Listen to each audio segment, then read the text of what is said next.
할렐루야. 네, 오늘도 수요 예배 나오신 우리 성도님들 환영합니다.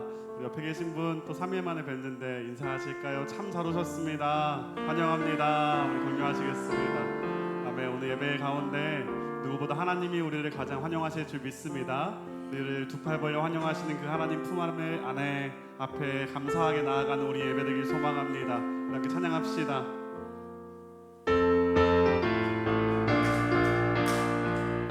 기쁨으로 찬양합시다. 주의 친절한 발에 안기세 우리 마음이 평안하리니 항상 기쁘고 복이 되겠네 영원하신 발에야. 한 번 더 찬양합시다. 주의 친절한 발에 안기세 우리 마음이 평안하리니 항상 기쁘고 복이 되겠네 영원하신 발에 안기세. 주의 발에 그 크신 발에 안기세 주의 발에 영원하신 발에 안기세. 날이 갈수록 주의 사랑이 광명하게 비치고 천성 가는 길 편히 가리니 영원하신 발에 안기. 주의 발에 주의 발에 그 크신 발에 안기세 주의 발에 영원하신 발에 안. 주의 발에 주의 발에 그 크신 발에 안기세 주의 발에 영원하신 발에 안기세. 주의 보좌로 나아갈 때에 기뻐 찬미 소리 외치고 겁과 두려움 없어지리니 영원하신 발에 안기세 주의 발에 그 크신 발에 안기세 주의 발에 우리 3절 한 번 더 고백합시다. 주의 보좌로 나갈 때에 주의 보좌로 나갈 때에 기뻐 찬미 소리 외치고 겁과 두려움 없어지리니 아멘. 영원하신 발에 주님 앞에 나아갑니다. 주의 발에 그 크신 발에 안기세 주의 발에 영원.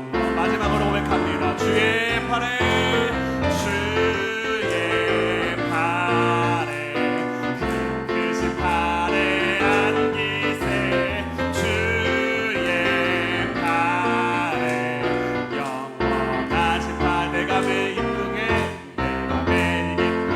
술래기 행하는 주의 발이 나를 안보하리요. 내가 주의 큰 복을 받는 참된 비결은 주의 영이 함께함이. 성령이 계시네 성령이 계시네 할렐루야 함께하시네. 좋은 길을 걸으며 만나 기뻐하는 것 주의 영이 함께함이라. 처음에 죄에 빠져서 평안함이 없을 때 예수 십자가의 공로에 힘입어 그 발 아래 엎드려 참된 평화 얻으는 주의 영이 함께함이. 성령이 계시네 성령이 계시네 할렐루야 함께하시네. 좋은 길을 걸으며 만나 기뻐하는 것 주의 영이 함께하. 나와 동행하시고 모든 염려하시니 나는 숲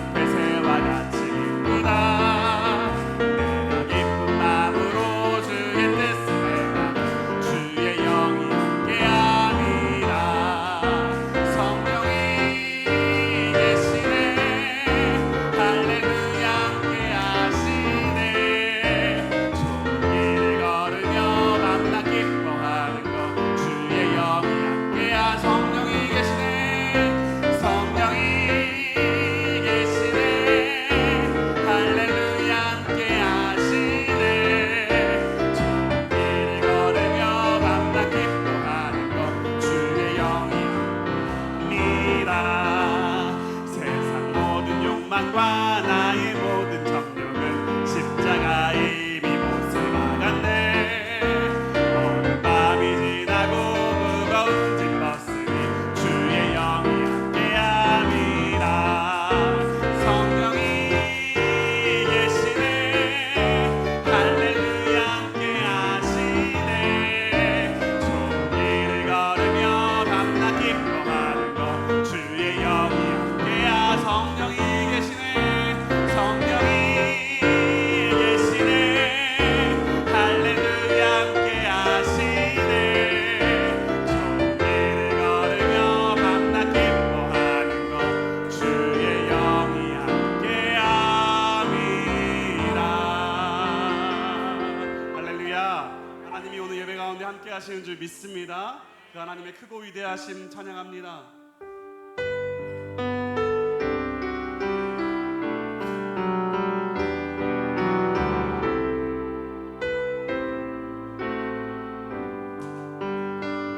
주 하나님 지으신 모든 세계 내 마음 속에 그리워볼 때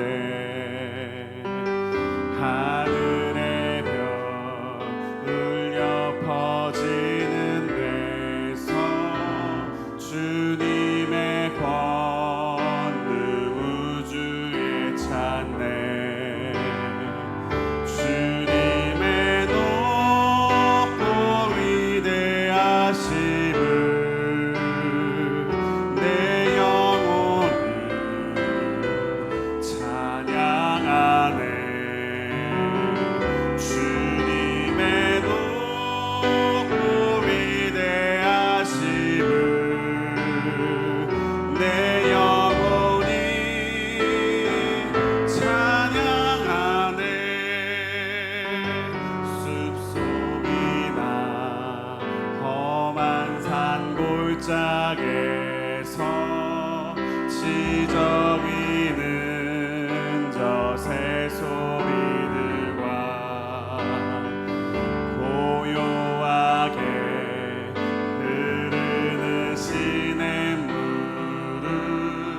주님의 솜씨 노래하도다. 주님의 높고 주님의 높고 위대하심을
예루살렘아 주님을 찬양합니다.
하나님 아버지, 우리가 올려드리는 예배를 받는 하나님이 위대하시고 뛰어나시며 우리의 주인 되어주시기 때문에 우리의 예배가 의미가 있고 이 은혜, 예배 안에 은혜가 있는 줄 믿사오니 하나님의 임재를 사모함으로, 말씀 사모하며 하나님 앞에 경배함과 하나님을 찬양하는 마음으로, 예배하는 마음으로 나아가는 우리의 마음 될 수 있도록 주여 인도하여 주시옵소서. 우리 주님께 우리의 마음 올려드리며 한 마음으로 기도합니다.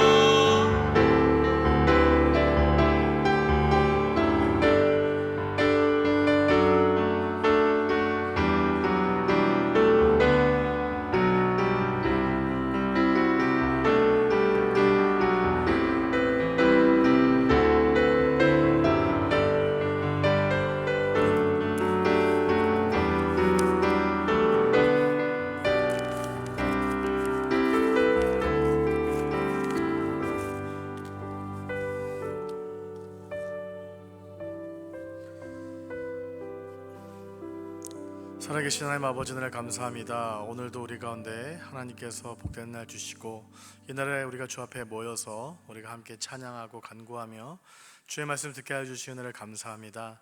살아계신 하나님 아버지, 우리가 오늘 이날에 나와 주 앞에 주의 음성을 듣고 또 주의 음성에 귀를 기울이며 우리의 삶에 실천하고자 하는 우리의 모든 노력과 열심들을 주께서 기억하여 주시고 우리의 마음들을 주께서 귀하게 받아주셔서 우리가 주님의 자녀로 살아갈 때에 우리의 힘이 아닌 주님이 주시는 그 힘과 능력으로 살아낼 수 있는 저희 모두가 되게 도와주시기를 기도합니다. 하나님 감사드리며 예수님의 이름으로 기도드렸습니다. 아멘. 오늘 하나님께서 우리에게 주신 말씀은 고린도후서 4장 16절에서 18절까지의 말씀입니다. 고린도서 4장 16절부터 18절까지의 말씀입니다. 말씀을 같이 한 목소리로 읽도록 하겠습니다. 그러므로 우리가 낙심하지 아니하노니 우리의 겉사람은 낡아지나 우리의 속사람은 날로 새로워지도다. 우리가 잠시 받는 환난에 경한 것이 즉이 크고 영원한 영광에 중한 것을 우리에게 이루게 함이니 우리가 주목하는 것은 보이는 것이 아니요 보이지 않는 것이니 보이는 것은 잠깐이요 보이지 않는 것은 영원함이라. 아멘. 네, 하나님의 평화가 오늘 함께 예배하는 우리 사랑하는 모든 성도님들의 삶에 넘쳐나기를 주님의 이름으로 축복합니다. 네, 이렇게 무대가 바뀐 다음에 처음 올라와서 이제 강당에 서봤는데 이게 빛이 강하니까 막 천상에서 막 빛이 내려오는 것 같은, 이제 그 하늘로 이제 들림받아 올라갈 것 같은 느낌이 들어서 굉장히 감회가 새롭습니다. 새롭고 저 잘 기억 못했는데 지난달에 이제 제가 설교할 때 2층에서 살 때 설교할 때마다 두두두두 소리가 났다가 또 이렇게 이 안정적인 무대에서 하나님 말씀을 나누게 되니까 얼마나 감격스러운지 모르겠습니다. 네, 우리 사진 하나만 보여주시겠습니까? 사진 하나 보여주시겠습니까? 여러분 이게 혹시 뭔지 아십니까, 여러분? 맞습니다. 볼링입니다. 볼링인데 저기 보면은 1, 2, 3, 4가 있어요. 가장 끝에를 주목하시 보시면 돼요. 위에 65, 그다음 밑에 170, 밑에 안 나왔죠? 그리고 9 보시면은 56, 161, 70, 84 이렇게 점수가 있습니다. 자, 문제를 드리겠습니다. 저기에서 제 점수는 몇 점일까요? 제 점수 몇 점일까요? 맞습니다. 170점입니다. 제가 170점을 쳤습니다. 뭐 다들 뭐 감이 안 오시죠? 왜냐면 볼링을 잘 모르시고 저게 얼마나 대단한 점수인지는 그나마 볼링장에서 볼링을 신고 볼링공을 굴려보신 분들만이 이게 놀랄 수 있는 거고, 나머지 분들은 그런가 보다 하실 텐데, 어쨌든 굉장히 높은 점수입니다. 굉장히 저게 나오기 위해선 정말로 막 3일 금식 그거 해도 잘 안 되는데, 제가 볼링을 친 지 30년째인데 30년 만에 저 점수가 나왔습니다. 저게 언제 나왔냐? 이번 주 주일날 나온 점수였습니다. 자, 교회 청년들하고 이번 주 주일날 저희가 이제 청년들하고 같이 남성 모임, 여성 모임을 해서 남성들끼리 뭐 할까 하다가 이제 볼링을 치러 갔는데요. 제가 볼링을 쳤는데, 저도 진짜 오랜만에 쳤는데 점수가 이게 잘 나오더라고요. 볼링장 터가 좋아서 그런지 모르겠지만 되게 점수가 잘 나왔습니다. 제 기분이 좋았을까요? 안 좋았을까요? 기분이 좋았습니다. 너무 좋았어요. 일단은 제 개인적인 기쁨도 있었고, 또 한 기쁨은 어떤 기쁨이 있었냐면, 우리 같이 쳤던 청년들이 놀래하기 시작합니다. 8명이, 저까지 8명이 같이 쳤는데, 그 전까지 저에 대해서 굉장히 존경의 마음이 1도 없던 친구들이 저에 대해서 그냥 그런가 보다 하고 말씀을 전해도 항상 멀뚱멀뚱 있거나 졸던 애들이 그날 제 점수를 보고서는, 처음에 쳤을 때가 이제 한 120, 30 나왔는데, 또 이제 170까지 이제 돌파하니까 애들이 이 양반이 뭔가 있구나 라고 하면서, 굉장히 저도 청년부를 맡은 다음에 처음으로 이제 제가 칭찬받았던 경험이어서, 하나님께서 이렇게 역사를 하시는구나. 너무 아쉬웠던 건 이제 여자애들이 못 봐서, 자매들이 못 봐서 아쉽긴 했는데, 그래도 남자 7명에게 그렇게 인정받고 제가 칭찬받는 그런 놀라운 경험을 했습니다. 애들이 진짜 그렇게 봐줘서 너무 참 귀하더라고요. 그런데 이제 제가 이렇게 해서 열심히 기분 좋게 쳤는데 이후에 문제가 생겼어요. 어떤 문제가 생겼을까요, 여러분? 마태복음 26장 41절 말씀에 마음은 원이로되 육신이 약하도다, 이 말씀처럼 육신의 문제가 발생했습니다. 그래서 볼링 친 다음 날부터 허리가 아프고 자다가 1시간마다 깨기 시작합니다. 그리고 팔목이 아파요. 지금 사실 팔목도 아프고, 제 허리에는 지금 파스를 제가 2개 붙이고 이렇게. 사실 여러분들 오늘 집중해서 말씀을 들으셔야 될 게, 이 겉은 되게 이게 보이지만 속은 지금 다 그래서 지금 불굴의 정신으로 제가 볼링은 이겼으나 열심히 쳤거든요, 진짜. 이제 몸 안 사리고 이제, 근데 지금은 만신창이가 돼서 제가 이렇게 상처뿐인 승리를 가지고 살아내고 있습니다. 제가 이제 볼링을 치고 나서 이런 적이 없었는데, 볼링을 치고 나서 몸이 아프니까 그때 불현듯 생각나는 말씀이 오늘 읽었던 말씀이었어요. 16절 말씀에, 그러므로 우리가 낙심하지 아니하노니, 뭐라고요? 우리의 겉사람은 낡아지나 우리의 속사람은 날로 새로워지도다. 제가 2026년 맞이하면서 저도 조금씩 아픈 데가 생기기 시작했어요. 조금 젊을 때는 약간 3일만 먹으면 약을 다 놨거든요. 그런데 이제 약을 좀 길게 먹기 시작하고 장복하기 시작하고, 어떤 날은 하루에 병원을 3번 가보기도 했던 날이 있었습니다. 약을 장기 복용하는 가운데 이제 좀 있으면 뭐 약을 먹는 숫자가 좀 더 늘어날 수 있겠죠. 제 개인 관리에 따라서. 이제 그런 경험을 하다 보니까 제가 문득 무엇을 생각하게 됐냐면, 제가 오늘 아프면서도 문득 무슨 생각을 했냐면, 저보다 먼저, 여기 대부분 이제 저보다 좀 더 이제 나이가 있으신 인생의 선배님들이 함께 자리를 함께 하고 계신데, 그분들은 어떻게 삶을 살았을까라고 제가 생각을 하면서 문득 오늘 수요예배 오신 모든 성도님들에 대한 존경을 제가 갖게 되었습니다. 여러분들도 지금 이 자리에 앉아 있지만, 그러나 몸 안에는 지금 도대체 여러 가지 파스 및 다양한 약들로서 여러분들이 지금 버티고 계신 걸로 알고 있습니다. 다들 뵈면 이제 그냥 사시는 것 같지만 아무 문제 없이 사시는 것 같고 잘 사시는 것 같아 보였는데, 제가 지금 아프고 나다 보니까 우리 성도님들도 조금씩 많이 아프시겠구나, 약을 드시겠구나 라는 생각을 하면서 괜시리 죄송해지는 마음이 들었어요. 몸이 아프다는 것, 또 길게 아프면요, 단순히 아픈 것을 떠나서 삶에 대한 좀 여러 가지 생각들을, 고민들을 많이 해보게 됩니다. 물론 시간이 지나면 또 그것을 삶의 일부로 받아들이긴 하지만, 내 몸이 아파지기 시작한다는 것, 잘 낫지 않는다는 것에 대해서 굉장히 좀 더 당황해하거나 힘들었을 때가 종종 있는 듯 싶습니다. 여러분들 지난 과거를 다 살아오셨던 분들이죠. 지난 과거, 여러분들, 제가 여러분의 과거를 언제 보냐면은 강북중앙교회 40년사를 제가 늘 보면서 여러분들의 과거를 추적해내곤 합니다. 그러면서 도대체 이분이 누구지? 이분이 이분이야? 막 그러면서 제가 놀랍니다.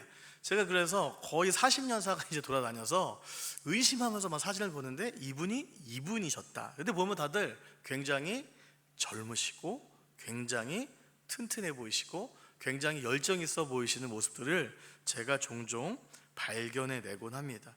여러분들도 삶의 과거에는 화려하셨고 힘찼고 능력 있고 아마 주도적이셨을 거고, 그리고 머리도 좋았고 계산도 빨랐고 아름다웠고 늠름했고 힘도 셌고 주도적이었던 삶의 시간들이 있으셨을 거예요.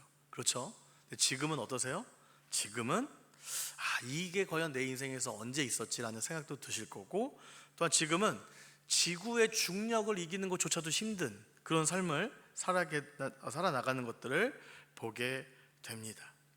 살아있으나 살아있지 않은 것 같고, 또 이렇게 하루하루 지나는 것이 기쁘기도 하지만 슬프기도 하는 것이 아마 점점 나이를 먹어가는 우리의 마음과 현실이 아닐까 싶습니다. 이 자리에 계신 분들의 심리적 상태에 대해서 이렇게 정의를 내리는 부분들이 있어요.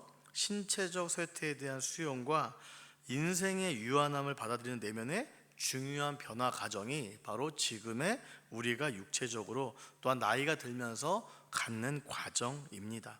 강한 자에서 약한 자가 되고, 또 성숙한 어른에서 다시금 조금씩 아이가 되어가는 이 현실을 체험하다 보면 우리 가운데 낙심이 종종 찾아올 때가 있습니다. 그런데 이 낙심을 해결해 주는 분이 한 분 계시죠? 누구십니까? 예수님이시죠. 예수님이 해결해 주세요. 그런데 우리가 예수님을 믿어도, 예수님을 따른다 해도 우리의 체력이, 우리의 몸이 20대와 30대로 돌아가지 않는다는 것은 당연한 현실입니다. 오히려 우리의 육체는요, 연약함을 경험하고요, 현실에 대한 연약함을 경험하고 무력함과 더불어서 때로는 내 존재가 그러다가 흔적도 없이 사라지면 어떡하지? 라는 걱정과 근심이 우리의 마음을 종종 붙잡을 때가 있다는 겁니다. 약해지고 무력해지고 점점 잊혀지는 이 두려움의 현실 속에서 오늘 본문은 우리가 점점 더 육신은 약해지지만, 그러나 육신이 약해지는 우리 가운데 어떠한 것들을 우리가 붙잡고 나가야 될지를 이 말씀이 우리 가운데 희망과 용기를 주는 것을 보게 되는데요, 오늘 본문을 통해서 하나님께서 우리에게 주시는 마음과 또한 말씀은 어떤 말씀인지 오늘 말씀을 통해서 한번 보기를 소망합니다. 우리 16절 말씀을 다시 한번 읽어볼까요? 시작. 그러므로 우리가 낙심하지 아니하노니 우리의 겉사람은 낡아지나 우리의 속사람은 날로 새로워지도다. 아멘. 오늘 말씀을 통해서 우리에게 격려하고 우리에게 명령하는 것은요, 낙심하지 말라는 것입니다. 따라해 볼까요? 낙심하지 말라. 우리 모두가 화려함을 경험했던 사람들입니다. 여러분들 인생 얼마나 화려하셨습니까? 밤새 놀아도 체력이 회복했던 시절이 혹시 기억나시나요? 늦은 밤 열심히 먹고 잠들어도 소화를 다 시켜서 그 다음날 또 다시 새로운 음식을 받아들였던 경험들은 어떠셨나요? 또한 교회 철야는 바로 그냥 해내도 그 다음날 또 일을 하실 수 있었던 시절이 있었고, 하루에 2-3개의 봉사도 거뜬하게 해냈던 분들이 바로 오늘 이 자리에 앉아 계신 여러분들입니다. 근데 지금은 만사구창기도 하고 창동역 걸어가는 것만으로도 고난의 길을 걸어가는 것 같은 느낌이 들 때가 많이 있습니다. 그런 우리를 향해서 성경은 뭐라고 얘기하냐면요, 겉사람은 뭐라고요? 낡아지나 라고 표현합니다. 우리가 이 말씀에 대해서 굳이 부정할 필요가 없다는 거예요. 우리는 낡아지는 존재입니다. 성경이 그것이 우리 인생 가운데 이야기하고 있는 현실이에요. 우리가 필요한 건 뭐냐면 그 현실에 대해서 우리도 같이 받아들이고 그 현실에 대해서 인정하는 것입니다. 이제 화려함을 지나서, 정점을 지나서 익숙하지 않은 육체의 현실을 받아들이는 것이 쉽지 않지만, 하지만 우리가 낙심치 않기 위해서 우리의 마음 가운데 우리가 결정하고 우리가 가야 될 것은 우리의 겉사람은 날로 연약해질 수밖에 없다는 겁니다. 시편 71편 18절 말씀에 이런 기도문이 있어요. 우리 18절 말씀 같이 한번 보도록 할까요? 시작. 하나님이여, 내가 늙어 백발이 될 때에도 나를 버리지 마시며 내가 주의 힘을 후대에 전하고 주의 능력을 장래의 모든 사람에게 전하기까지 나를 버리지 마소서. 아멘. 시편의 이 고백과 이 기도가 여러분의 기도가 되길 주의 이름으로 축복합니다.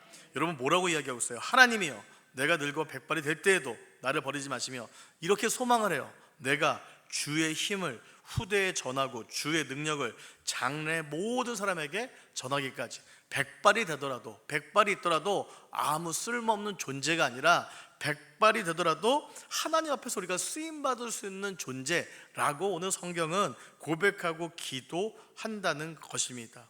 우리가 이 변화에 대해서 인정하고 받아들이기 시작할 때에 우리가 비로소 하나님의 사명자로서의 믿음의 발걸음을 한 걸음 내디딜 수 있다는 사실입니다. 우리가 부정한다고 해서 이 부정한 현실이 우리 가운데 안 다가오는 것이 아니라 우리가 비록 백발이 될지언정 그러나 하나님, 내 마음만큼은, 내 정신만큼은, 내 영혼만큼은 내가 주의 힘을 후대에 전하고 주의 능력을 모든 사람에게 전하는 일들 가운데 쓰여달라는 그 소망을 하나님께서 사용해달라고 기도하는 그 기도가 우리 가운데 필요합니다. 그렇기 때문에 우리는 기도하고 그 사명에 집중해야 된다는 것입니다. 여러분의 육신이 약하다고 해서 여러분의 겉사람이 날로 연약해진다고 해서 하나님이 여러분을 향해서 부르신 부르심, 또한 여러분들이 살아가는 사명자로서의 그 부르심이 결코 없어지거나 연약해지지 않는다는 거예요. 성경은 하나님이 부르신 그 우리의 사명에 대해서 연약해지더라, 연약해져서 없어지더라 라고 이야기하는 것이 아니라 오히려 뭐라고 간구하고 뭐라고 기도한다고요? 하나님, 내가 백발이 된다 할지라도 내가 주의 힘을 전하고 증거하는 일들 가운데 우리는 사용받고 또한 그 일들이 여러분과 저의 사명이라는 것입니다. 여러분의 겉사람이 너무 커 보이셔서 겉사람의 연약함에만 우리가 집중하고 겉사람의 연약함만 우리가 묵상하기 시작할 때에 우리는 낙심할 수밖에 없어요. 우리는 시험에 들 수밖에 없어요. 우리는 지금의 나의 그런 현실 때문에 우리는 굉장히 패배적으로밖에 될 수밖에 없지만, 그러나 약자를 들어쓰시고 하나님께서 백발을 들어쓰시는 그 하나님의 계시다면, 하나님의 손길이 있다면 저희도 여러분도 육신은 연약해진다 할지라도 우리는 귀하게 사명자로서 쓰임받는 존재라는 것입니다. 그래서 오늘 이 자리에 계신 여러분은 사명자입니다. 주님이 부르시는 그날까지, 입술이 열리는 그날까지 우리가 해야 될 그 사명이 있다면 그것은 주의 힘과 주님의 살아계심과 주님의 복음을 전하는 사명이 오늘 우리에게 모두에게 있다는 사실입니다. 목회자 중에 목회자로 불리는 유진 피터슨 목사님이 쓴 메시지라는 책에서는 이 본문을 다음과 같이 번역하고 있어요. 그러므로 우리는 포기하지 않습니다. 어찌 포기할 수 있겠습니까? 겉으로는 우리의 일이 실패를 끝나는 것처럼 보이지만 안에서는 하나님께서 단 하루도 빠짐없이 은혜를 펼치시며 새로운 생명을 창조하고 계십니다. 여러분, 이 말씀 너무 놀랍지 않습니까? 내가 건강함들을 경험했기 때문에, 내가 화려함들을 경험했기 때문에, 지금의 약함 때문에 내가 나를 포기하는, 우리는 그런 미련함과 그런 교만한 행동들을 종종 할 때가 있다는 겁니다.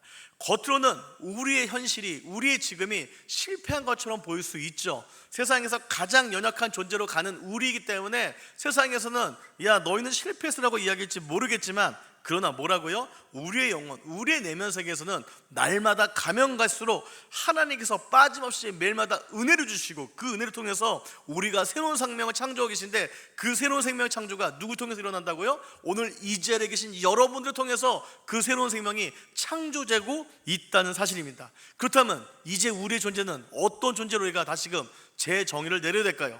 여러분과 우리는 이제 다시금 주님의 새로운 생명을 창조하고 있는 창조적 존재라는 것입니다. 나는 아무것도 할 수 없어, 나는 이미 약해졌어, 나는 몸이 너무 약해서 그 어떤 것도 할 수 없어라고 얘기할 때에 성경은 그렇게 이야기하고 있지 않다는 거예요. 뭐라고요? 우리는 새로운 생명을 창조하고 있는 놀라운 존재라는 것입니다. 사랑하는 성도 여러분, 여러분의 겉사람의 약해짐과 하나님은 별로 관계가 없어요. 물론 고통스러울 수 있어요, 힘들 수 있어요, 어려울 수 있습니다. 하지만 그분께서는 내 육신의 연약함과는 별개로 내가 사명자로서 살아가는 삶에 대해서, 내가 하나님의 새로운 생명을 창조하는 창조자로서는 끊임없이 나를 부르시고 사용하고 계신다는 사실입니다. 19세기의 독일의 철학자, 현대 사상에 큰 영향을 미쳤던 사상가인 니체라는 철학자는 다음과 같이 이야기해요. 사실이란 없다. 해석만 있을 뿐이다. 여러분의 겉사람의 변화를 여러분은 어떻게 해석하시겠습니까? 이것을 우울하게, 낙심되게, 괴롭게 해석만 한다면 끊임없이 우리의 겉사람의 연약함은 우울함의 결과일 수밖에 없지만 하지만 우리의 겉사람의 연약함은 오히려 나의 속사람이 새롭게 되어지는 결과들임을 기억하시면서 여러분에게 하나님의 창조의 사명이 있음을 기억하시면서 내가 이제는 사명자로서 창조자로서 내가 삶을 살아야겠다는 다짐을 가지고 돌아가시는 저와 여러분 되시길 주의 이름으로 축복합니다. 우리 17절의 말씀을 같이 한번 읽도록 하겠습니다. 17절 말씀 읽겠습니다. 시작. 우리가 잠시 받는 환난에 경한 것이 지극히 크고 영원한 영광에 중한 것을 우리에게 이루게 함이니. 지금은 잠시이며 내일은 영원하다는 의미를 담고 있습니다. 우리가 이 땅 가운데 여러분들이 사랑하셨고 교제를 나눴던 많은 분들을 헤어질 때 많이 슬프고 괴롭고 낙심되고 낙담되는 일이곤 합니다. 그래서 우리가 이럴 때만 또 장례식에 가서 많은 분들을 떠나보내죠. 이 찬송가 중에서 장례식 때 부르는 찬송가 중에서 슬프지만 좀 희망이 있고 괴롭지만 희망을 주는 찬송가가 있습니다. 바로 찬송가 492장인데 이 찬송가의 1절 가사는 이렇게 시작됩니다. 잠시 세상에 내가 살면서 항상 찬송 부르다가 날이 저물어 오라 하시면 영광 중에 나아가리. 열린 천국문 내가 들어가 세상 짐을 내려놓고 빛난 면류관 받아 쓰고서 주와 함께 길이 살리. 우리가 살아가는 인생에 대한 찬송가 492장의 첫 시작은 잠시라고 시작해요. 잠시 세상에 내가 살면서. 우리가 살아가는 인생, 여러분이 살아가는 인생을 여러분들은 어떻게 생각하실지 모르겠지만 성경은 우리 가운데 잠시라고 정의를 내리고 있습니다. 잠깐이고 임시적이라는 의미예요. 베드로전서 2장 11절에는요 또한 우리의 인생을 나그네와 같다고 이야기하고 있어요. 사랑하는 자들아, 거류민과 나그네 같은 너희를 권하노니 영혼을 거슬러 싸우는 육체의 정욕을 제어하라. 나그네는 본래 자기 고향을 떠나서 지역을 떠도는 사람입니다. 여행하는 사람을 의미합니다. 성경과 기독교 신앙 안에서 나그네는 매우 깊은 영적 의미를 지니고 있는데 크게 세 가지 관점으로 이해할 수 있어요. 첫 번째는 이 땅은 잠시 머무는 숙소라는 겁니다. 잠시 머무는 숙소. 저희 신앙인에게 진짜 고향은 어디예요? 우리가 가야 될 곳은 어디예요, 여러분? 우리의 본향은 어디입니까? 천국 아닙니까? 하나님 나라 아니겠습니까? 나그네라는 별칭을 주는 건 뭐냐면 나그네인데 호텔에 살고, 나그네인데 좋은 데 살고, 나그네인데 모으기 시작하고, 나그네인데 소유하기 시작하고, 이게 나그네가 아니에요. 나그네는요 영원히 살 것처럼 막 집착하는 사람이 아니라 나그네는 끊임없이 옮겨 다니는 사람이죠. 그리스도인 역시 왜 나그네라고 표현했냐? 우리는 이 땅에 썩어 없어질 물질이나 마음 여러 가지 것들에 빼앗기지 않고 살아가는 존재이고 존재여야 된다는 거예요. 두 번째는 나그네 같은 인생, 고난과 훈련의 과정입니다. 나그네의 길은요 익숙한 집을 떠나기 때문에 늘 외롭고 불편하고 위험이 따릅니다.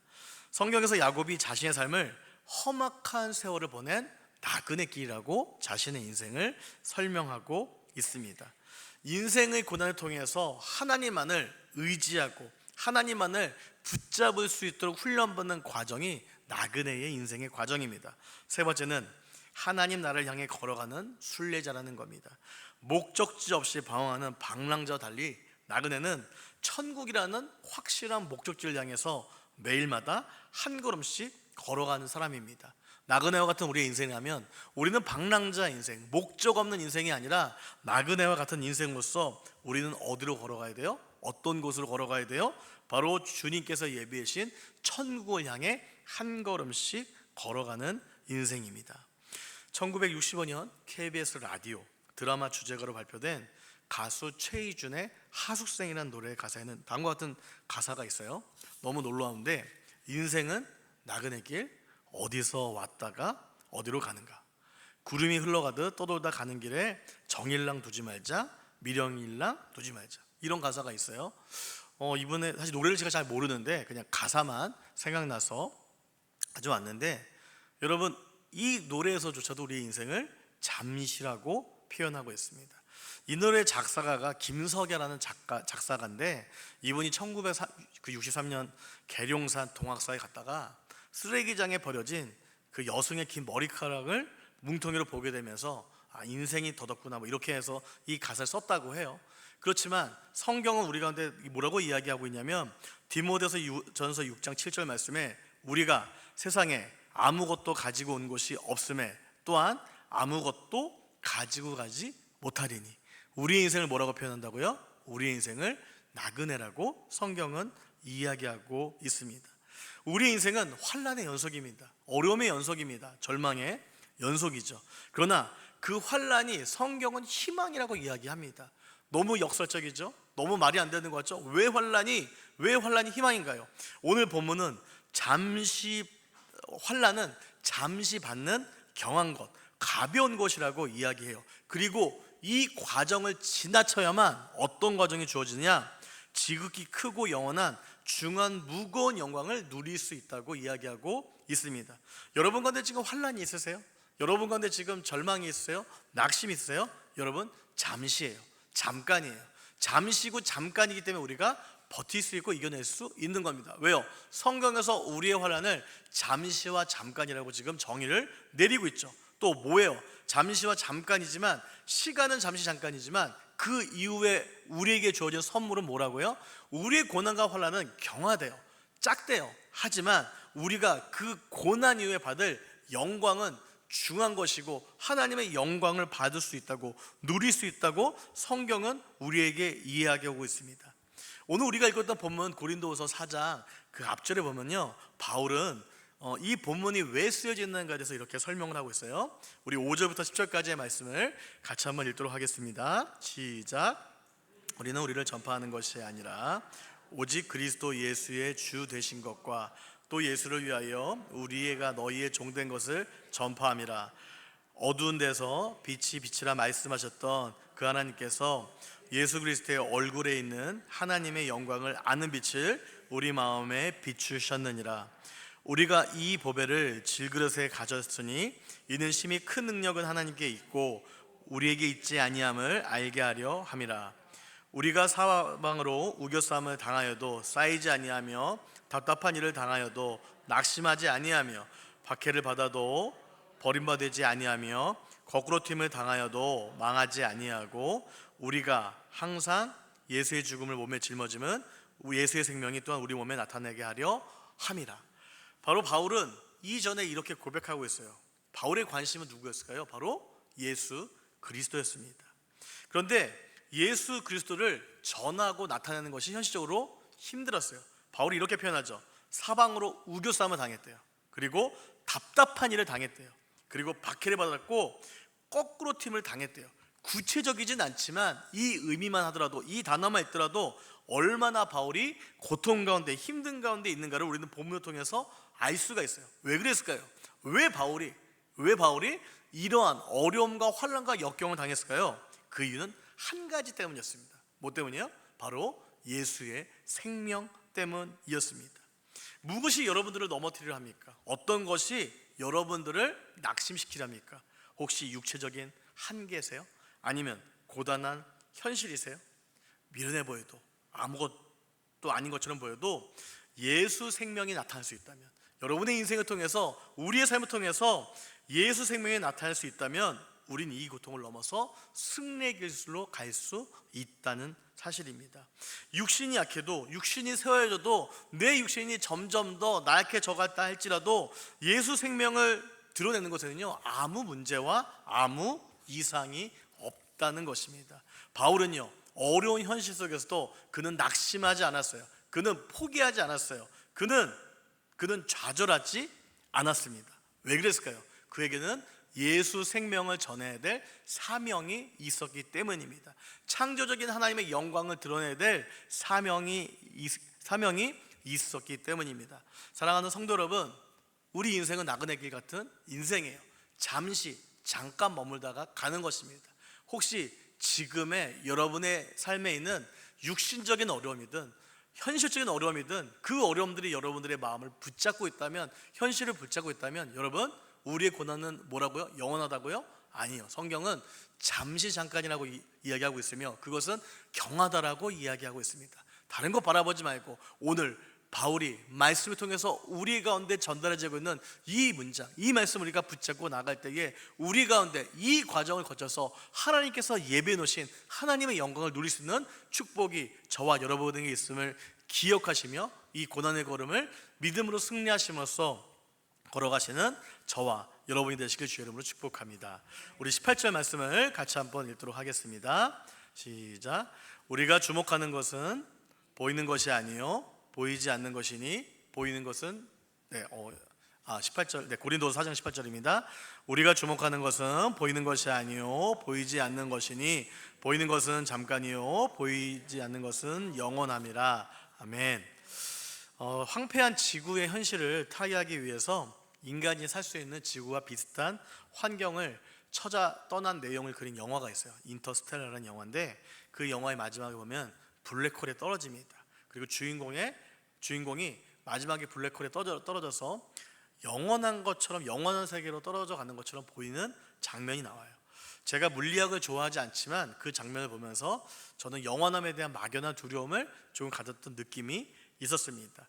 그런데 오늘 보면은 영원에 대해서 혹시 우리가 가진 오해에 대해서 오해를 풀 수 있도록 큰 위로를 주는 말씀이 있습니다. 우리가 주목하는 것은 보이는 것이 아니고 보이지 않는 것이니 보이는 것은 잠깐이요 보이지 않는 것은 영원함이라고 말씀을 하고 있어요. 자, 고린도서 4장 18절에서 말하고 있는 영원은 뭐냐면 영원이라고 우리가 할 때 우리 오해가 있죠. 시간이 끝없이 길게 흘러간다는 오해입니다. 그러나 그렇게 해서 시간에 대한 우리가 양적인 개념에 대해서 설명하지만 바울은 차원이 다른 하나님의 생명과 성품을 뜻하는 깊은 신앙적 의미로 이 단어를 쓰고 있어요. 영원이 뭐라고요? 차원이 다른 하나님의 생명과 성품이라는 거예요. 시간적 개념이 아니라는 겁니다. 성경 원문에서는 아이오니오스라는 단어를 쓰는데 이 단어가 시간의 한계를 벗어난 시작과 끝이 없는 영원히 지속되는 이라는 뜻입니다. 헬러 문맥에서 영원은 단순한 시간의 연장이 아닙니다. 하나님께서 시간이라는 개념 자체를 초월해서 하나님은 존재하는 하나님의 영역입니다. 보이는 것, 잠깐 보이는 것은 여러분 뭐예요? 이 땅의 고난과 육체의 쇠약함과 세상의 물질과 명예고 일시적이고 결국 변화해서 사라져 버리는 거죠. 그러나 보이지 않는 것은 하나님의 나라와 그분의 사랑과 우리에게 주실 영광이에요. 그것은 변하지 않고 썩지 않고 쇠하지 않고 절대적인 영고불변의 성격을 가진다는 것입니다. 그렇기 때문에 하나님을 믿는 자들에게 우리 가운데 영원은 뭐냐? 미래의 소망이지만 지금 누리는 현재의 현실이기도 합니다. 성경에서 말하는 영원에는 두 가지 개념이 있는데 죽어서만 가는 미래 시간이 아닌 현재적인 개념도 있다는 거예요. 요한복음 17장 3절 말씀에 예수님은 이렇게 말씀하고 있으세요. 영생은 곧 유일하신 참 하나님과 그가 보내신 자 예수 그리스도를 아는 것. 다시 말해서 영원은 예수 그리스도를 믿는 순간 우리 안에 시작되며 우리 안에 하나님의 생명으로 시작된다는 사실입니다. 이 땅에서 고난을 겪을지라도 우리가 영원에 맞닿아 있는 것은 우리 가운데 예수가 있기 때문입니다. 그렇기 때문에 우리는 고난을 대하고 바라보는 시선을 바꿀 수 있어요. 누구 때문에? 바로 예수님 때문입니다. 바울이 영원을 강조했던 이유는 한 가지였어요. 그 당시 고린도 교회 성도들이 겪었던 극심한 환난과 그 문제 가운데 매몰되지 않도록 시선을 바꿔주기 위해서 바로 바울은 이런 표현을 썼습니다. 본문에서 보면은 주목하는 것이라는 표현이 있는데 이거는 관역을 뚫어지게 조준하다는 의미입니다. 눈앞에 보이는 험난한 현실에 시선을 빼앗기지 말고 눈에 보이지 않지만 확실히 존재하는 하나님의 약속과 영광에 인생의 초점을 맞추라는 강력한 권고입니다. 여러분 앞에 보시면은 제가 뭐 달라진 게 없습니까? 뭐가 달라진 게 없습니까? 네, 안경이 바뀌었어요. 네, 여러분 관심 없으신데 안경을 제가 이제 무의식 가운데 깔고 앉아서 부러져가지고 안경을 새로 맞췄는데 제가 안경을 쓰는 이유는 왜 쓸까요, 여러분? 잘 안 보여서 쓰겠죠. 저 난시게 했어요. 그래서 세상이 안경을 벗으면 세상이 뿌옇게 보입니다. 근데 안경을 쓰는 순간 세상이 아무것도 없이 밝게 보이게 됩니다. 아까 니체의 얘기를 잠깐 인용했는데 여러분의 삶에 주어진 삶의 지금에 당면한 모든 것들, 여러분의 육신의 연약함도 마찬가지일 것이고 여러분의 삶에 당면한 여러 가지 것들에 대해서 그 모든 것들을 여러분들이 계속적으로 한숨과 절망과 낙심이라는 해석을 통해서 그 문제를 붙잡고 가시면 그것은 영원히 변하지 않는 낙심과 절망일 것입니다. 하지만 그 해석을 바꿔서 잠시 하나님의 영광을 우리가 얻기 위한 과정 중에 잠시 겪는 일이라면 우리가 그깟 육신의 연약함과 우리가 날로 우리의 겉사람이 이 연약해지는 것들에 대해서 또한 우리 삶에 주어진 여러 가지 시험과 환난과 역경에 대해서 우리가 당연히 이겨나갈 수 있지 않겠습니까? 사랑하는 성도 여러분, 이제 여러분의 겉사람은 더욱더 연약해지실 겁니다. 여러분들의 연약해짐에 대해서 여러분 낙심하지 않기를 소망합니다. 여러분이 낙심하면 낙심할수록 여러분의 속사람은 더욱더 강건해지시기 때문입니다. 제가 이 위로의 말씀을 하나 또 드리면서 우리가 같이 찬송하고 오늘 같이 기도했으면 좋겠는데요. 이사야서 46장 3절에서 4절의 말씀입니다. 우리 같이 한번 읽어볼까요? 시작. 야곱의 집이여 이스라엘 집에 남은 모든 자여 내게 들을지어다. 배에서 태어남으로부터 내게 안겼고 태에서 남으로부터 내게 업힌 너희여, 너희가 노년에 이르기까지 내가 그리하겠고 백발이 되기까지 내가 너희를 품을 것이라. 내가 지었은즉 내가 업을 것이요 내가 품고 구하여 내리라. 여러분, 하나님의 약속, 여러분들이 노년에 이르기까지 여러분들을 품으실 것이고 여러분들을 업으실 것이고 여러분들을 품고 구하여 내리라는 그 주님의 약속, 이 말씀 하나 붙잡고 여러분들의 이 시간의 변화 속에서 낙심치 말고 또한 변화 속에서 오는 여러 가지 문제 때문에 낙심하거나 좌절하지 말고 여러분, 우리가 사명져서 끝까지 우리의 사명 완수하며 믿음의 걸음을 달려가는 저희들이 되길 주의 이름으로 축복합니다. 우리 찬송가 301장 우리 3절 찬송을 같이 한번 불렀으면 좋겠습니다. 찬송가 301장입니다.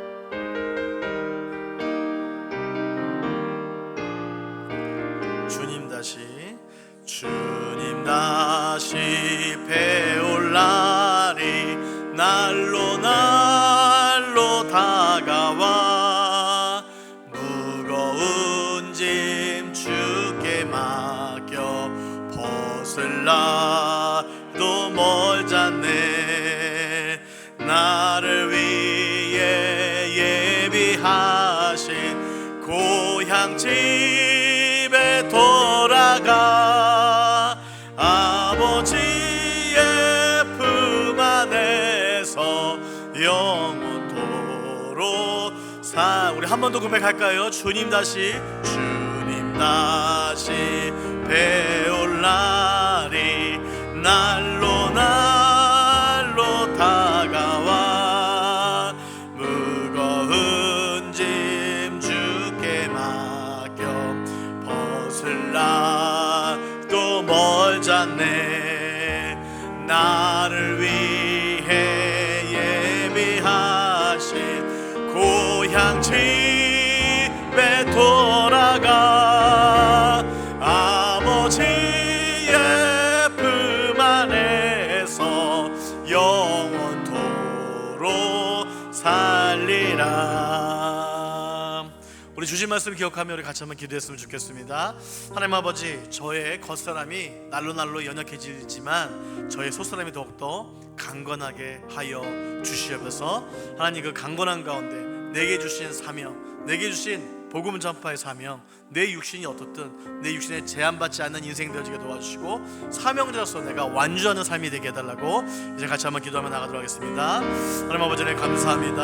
하나님께서 함께하여 주셔서 우리의 모든 인생이, 우리의 모든 삶이 하나님 완주하는 인생이 되어지게 도와주시고 완주하는 삶을 살게 도와주시기를 기도합니다. 하나님께서 함께하시고 역사하여 주셔서 완주하는 인생, 완주한 삶을 통하여서 우리가 하나님 아버지 낙심하지 아니하며 우리의 고난, 우리의 고통, 우리의 육신의 연약함 가운데 하나님 아버지 우리가 힘을 내어서 이 잠깐의 고통 가운데 우리가 매몰되지 아니하게 도와주시기를 기도합니다. 하나님 아버지, 우리가 내 힘을 더하여 주시면서 우리가 이 사명자의 인생, 사명자의 사명을 감당해 나갈 수 있는 사랑하는 우리 성도님들 되어지게 도와주시었고 우리 고린도후서의 이 고백의 말씀이 우리의 삶의 평생의 말씀이 되어서 우리를 안아주시고 함께하시는 하나님의 힘과 능력 가운데서 당당히 살아갈 수 있는 우리 모두가 되어지게 도와주시기를 기도합니다. 하나님께서 주신 그 힘들을 가지고 우리가 한 걸음씩 한 걸음씩 더 나아가게 도와주시고, 때로는 육신의 연약함이 올 때에 낙심을 선택하는 것이 아니라 다시금 나를 더욱더 새롭게 하실